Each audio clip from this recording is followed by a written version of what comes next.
Hey guys, Mr. Marcus here, and as you can see, we're back with some Master League, some Atlético Madrid Master League, of course.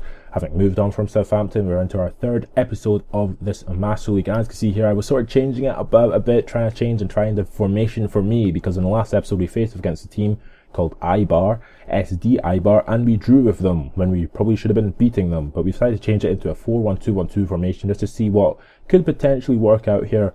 But my god, this really did not work out against Real Zaragoza, because unfortunately for me, we end up just not playing properly because I have to get used to playing with a new formation. Like I said, I think in the first or second episode, Zaragoza were the only team that I completely forgot about when it came to editing, because of course they're in the Liga Adelante at the current moment, so of course that sort of changes everything. So I sort of have to come to the fact that I have to play them at Berg Stadion, which is a really annoying, because I could just change it, but I just didn't think of them really when it came to it, because all the other two teams got promoted. Eibar and Elche were already in the Liga BBVA in default system in the game. So as we see in this game today, we had a really good attacking performance in this game, but our defence was just horrendous.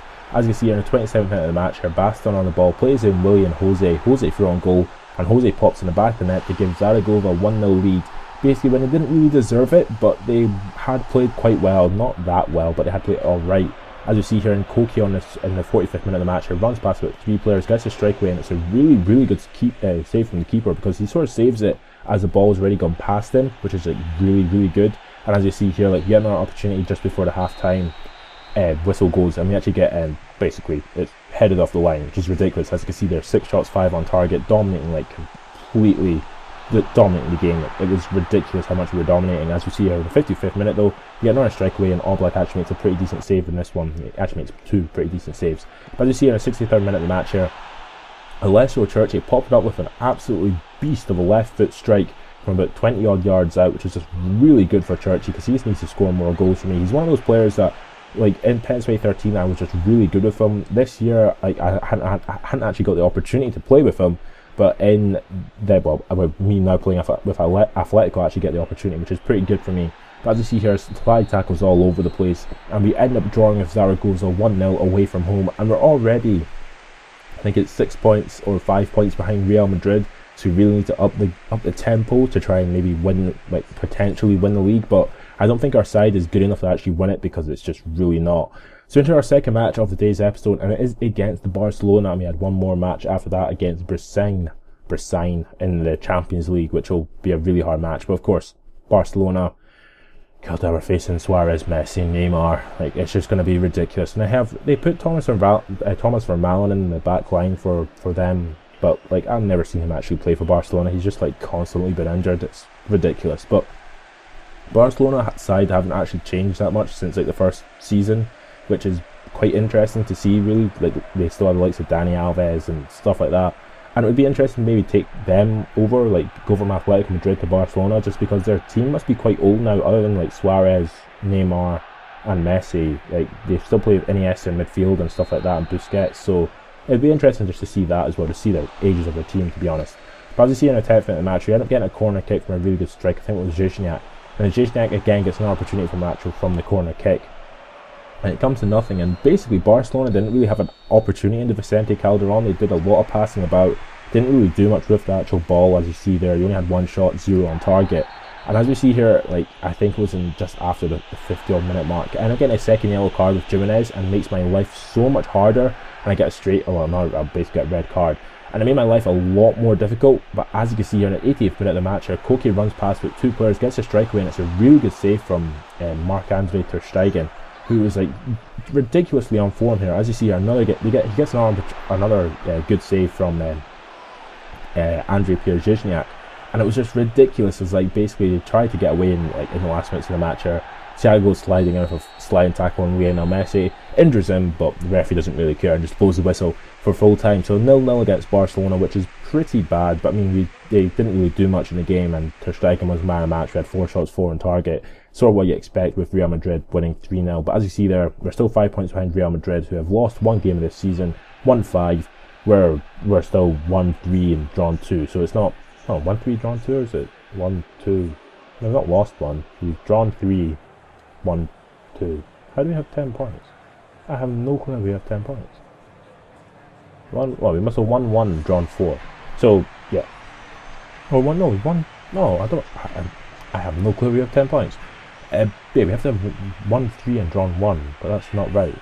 I know that's not right, so I don't know. But anyway, into the last match of this episode is against Brissain, and we decided to play like a mix of players in this match, but again, like some Morgan Scheilen, Gaia, sort of players who needed to sort of blend in with the team a bit more, sort of played, and of course Griezmann played up front, but I decided to keep Oblak out because he was ridiculously tired. I mean, I don't understand how the goalkeepers can get tired in this game, because they don't really do much. It's like in real life, goalies very rarely actually get substituted unless they get injured, and goalies usually play like nearly every single game of the season unless they get injured or they get suspended or they have, for some reason, they want to rest the goalkeeper for like a big event.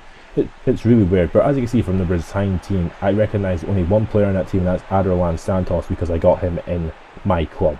I don't recognise anyone else, which is unfortunate, and of course they have a fake kit as well, so I'm sure they're not a real team, which is a bit disappointing because I like facing off against real teams in the Champions League and not fake teams. So yeah, but as you see here, the Atlético Madrid team, pretty decent squad, pretty decent time. I went back to playing the 4-1-2-3 because I was like, the 4-1-2-1-2 just wasn't working at all. It was good going forward, but it was just absolutely terrible in terms of defending. So when I went back to playing that, I think it was like 2 matches ago, to be honest. Well, against Zaragoza, I did play it, but against Real Madrid, Barcelona, sorry, I played just a normal 4-3-3 to match them. So this particular match against Brissain, I was expecting a really easy match.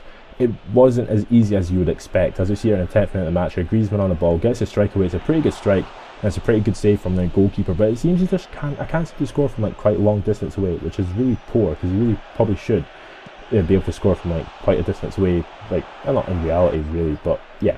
In the 22nd minute of the match, we actually tested the goalkeeper of Raul Garcia, and in the 45th minute of the match, he actually get an opportunity down his left hand side with a ball to Luis Carlos, but Raul Garcia is there.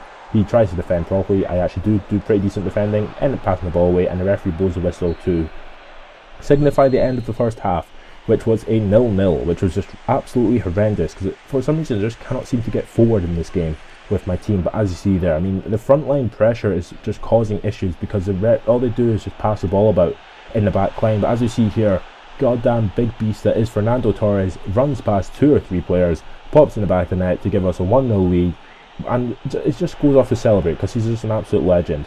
As you see here in the 86th minute of the match, Griezmann does a little nice Ronaldo chop down the left hand side, gets a strike away, keeper makes a pretty decent save. And coming up all the way into the last minutes of the match here, as Griezmann gets played for a goal again, doesn't really get the opportunity to actually run away from anyone, and neither does anyone else. Some random dude gets a shot away, I think it was Garcia, and the referee blows a whistle to give us a 1-0 win, which is a pretty decent win, but not really as good as we would expect against a team like Brissain with 7 shots, 4 on target. But of course, man of the match goes to Antoine Griezmann, which is expected, and Schalke and Arsenal drew 0-0, so we have 6 points in the Champions League, and we're like 5th or 6th in the Liga BBVA, which is just horrendous. So if you have enjoyed this video, subscribe to my channel for more, and catch you later.